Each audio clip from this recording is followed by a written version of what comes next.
Bismillahirrahmanirrahim. Assalamualaikum warahmatullahi wabarakatuh. Alhamdulillahirrahmanirrahim. Wassalatu wassalamu ala asyrafil anbiya wal mursalin Sayyidina Muhammadin wa ala alihi washabihi ajma'in, amma ba'du. Yang saya takdimi dan saya muliakan pengasuh Pondok Pesantren Nazrul Hasan Genggong, Kiai Haji Muhammad Hasan Mutawakil Alwa SHMM, yang terhormat Rektor Universitas Islam Zainul Hasan Genggong, Bapak Dr. Abdul Aziz Wahab MAG, yang saya hormati Ibu Wahyu Lestari selaku dosen pengampu mata kuliah evaluasi hasil pembelajaran. Dan tak lupa pula kedua orang tua saya yang saya cintai dan teman-teman terdidik matematika yang saya banggakan. Nah, pada bab 3 ini saya akan membahas tentang masalah tes. Langsung yang pertama, yaitu apa sih dari pengertian dari tes? Nah, tes ini adalah pengukuran berbentuk perintah untuk mendapatkan kesesuaian yang ditujukan, yaitu untuk mengukur pengetahuan ataupun keterampilan bakat dari seorang peserta didik. Jadi, tes ini dilakukan untuk mengetahui apakah peserta didik itu mempunyai pengetahuan yang seperti apa, keterampilan seperti apa, dan bakat seperti apa. Kemudian, di sini ada jenis tes. Yang pertama, itu tes penempatan. Nah, tes penempatan ini biasanya dilakukan di awal, kayak semacam pretest gitu. Contoh, saat kita mau masuk ke sekolah atau mendaftar ke sebuah lembaga pendidikan, kita akan dites terlebih dahulu. Kita akan ditempatkan di kelas yang seperti apa, kategori A, B, C, atau D. Kemudian ada tes formatif, yaitu tes berkala dalam proses belajar mengajar. Tujuannya adalah pengembangan PBM. PBM itu adalah proses belajar mengajar. Nah, tes ini diberikan selama proses belajar berlangsung, bukan di akhir. Jadi, tes ini biasanya berbentuk semacam kuis, tugas harian, ataupun diskusi kecil yang berbentuk kelompok. Kemudian ada tes diagnostik, yaitu tes untuk mengetahui penyebab ketidakmampuan belajar siswa. Tes ini tujuannya adalah untuk mencari tahu kelemahan apa ataupun kekurangan yang dimiliki oleh pelajar. Nah, biasanya tes ini dilakukan oleh guru untuk mengetahui ketidakmampuan siswa dalam belajar, misalkan kekurangan untuk memahami pecahan dalam matematika. Nah, tes ini sangat membantu bagi guru untuk mencarikan solusi dari ketidakmampuan siswa itu. Kemudian ada tes sumatif, yaitu evaluasi hasil belajar tahap akhir untuk mengetahui keberhasilan siswa keseluruhan. Jadi tes ini dilakukan di akhir tempo pembelajaran ya. Jadi berbeda dengan tes diagnostik tadi. Tes sumatif ini biasanya dapat berupa semacam ujian akhir ataupun ujian nasional.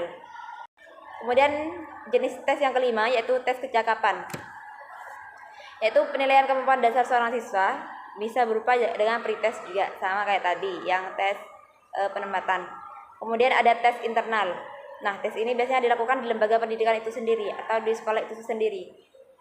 Kemudian tes eksternal itu tes oleh lembaga di luar tempat belajar ataupun dari lembaga asing begitu ya. Seperti contoh tes TOEFL. Kemudian ada tes objektif, yaitu tes yang dilakukan dengan soal berbentuk pilihan ganda. Kemudian ada tes subjektif, yaitu tes ini soalnya berupa pertanyaan essay ataupun wawancara. Kemudian ada tes kombinasi atau campuran. Jadi ini campuran antara tes objektif dan tes subjektif. Jadi soal-soalnya itu berupa pilihan ganda, pertanyaan essay, dan wawancara. Kemudian ada tingkatan tes. Ada 2 tingkatan, yaitu tes standar dan tes non standar.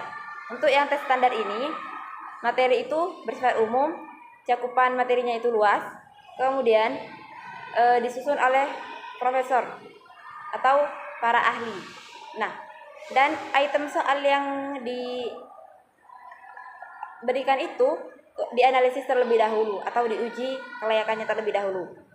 Untuk yang tes non standar, jadi tidak memenuhi standar, materi itu dikembangkan oleh guru itu sendiri, kemudian disusun juga oleh guru itu sendiri. Cakupan pengetahuannya itu sempit atau terbatas, jadi tidak seluas yang di tes standar tadi. Kemudian item soal itu tidak diuji sebelum diberikan atau sebelum dipakai, atau jarang diuji cobakan ya.